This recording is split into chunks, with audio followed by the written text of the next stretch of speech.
Hello guys, welcome back to my YouTube channel.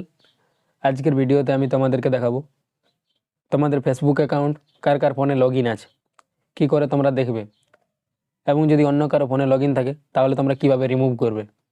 প্রথমে তোমরা তোমাদের ফোনের ফেসবুক অ্যাপ্লিকেশানটি ওপেন করে নেবে। ওপেন হয়ে যাওয়ার পর ডান দিকের এই 3 ডট অপশানে ক্লিক করবে। ক্লিক করে দেওয়ার পর এখানে তোমরা নিচে আসবে।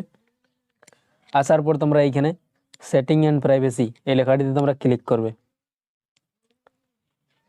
ক্লিক করে দেওয়ার পর আবার এখানে প্রথমে তোমাদের একটি অপশান আসবে সেটিং। এই সেটিং অপশানটিতে তোমরা আবার ক্লিক করবে। ক্লিক করে দেওয়ার পর তোমাদের সামনে এরকম একটা ইন্টারফেস আসবে। তো তোমরা এইখানে পাসওয়ার্ড অ্যান্ড সিকিউরিটি এই লেখাটিতে তোমরা ক্লিক করবে। ক্লিক করে দেওয়ার পর আবার এখানে তোমাদের পাসওয়ার্ড অ্যান্ড সিকিউরিটি লেখাটি চলে আসবে। তো তোমরা এখানে আবার ক্লিক করবে। ক্লিক করে দেওয়ার পর এইখানে তোমাদের একটি অপশান আসবে where you are log in. তো তোমরা এই লেখাটিতে ক্লিক করবে। ক্লিক করে দেওয়ার পর এইখানে তোমাদের ফেসবুকের প্রোফাইলটা আসবে।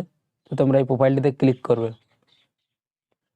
ক্লিক করে দেওয়ার পর এইখানে তোমাদের ফেসবুক যতগুলো ফোনে লগ ইন থাকবে সব এইখানে শো করবে। এখানে তোমরা তোমাদের নিজের মোবাইলের নামটা দেখে নেবে। তারপরে বাকিগুলো যদি তোমরা রিমুভ করতে চাও তাহলে তোমরা সবার থেকে নিচে যাবে।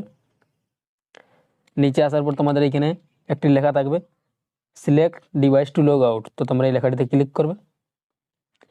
ক্লিক করে দেওয়ার পর এইখানে তোমরা এই সিলেক্ট ওর লেখাটিতে ক্লিক করবে। ক্লিক করার পর এখানে সব সিলেক্ট হয়ে যাবে। এরপরে তোমাদের যেটি মনে হবে যে এই ফোনে লগ ইন থাকা দরকার তাহলে তোমরা ওটিতে টিক মার্ক সরিয়ে নেবে। আর যদি তোমাদের মনে হয় যে সবগুলোতে আমি সরিয়ে নেব তাহলে সবগুলোতে টিক মার্ক দেবে। আর নিচে তোমরা এই লগ আউট লেখাটিতে ক্লিক করবে। ক্লিক করে দেওয়ার পর এখানে তোমাদের আরেকবার অপশান আসবে আর ইউ শিওর। তো তোমরা এখানে এই লগ আউট লেখাটিতে আরেকবার ক্লিক করে দেবে। ক্লিক করে দেওয়ার পর তোমাদের ফেসবুক যতগুলো লোকের মোবাইলে লগ ইন ছিল সব এখান থেকে রিমুভ হয়ে যাবে। ভিডিওটি যদি তোমাদের ভালো লেগে থাকে তাহলে ভিডিওটিতে একটি লাইক করবে এবং চ্যানেলটিকে সাবস্ক্রাইব করে পাশে থাকবে এরকম আরও নতুন নতুন ভিডিও দেখার জন্য।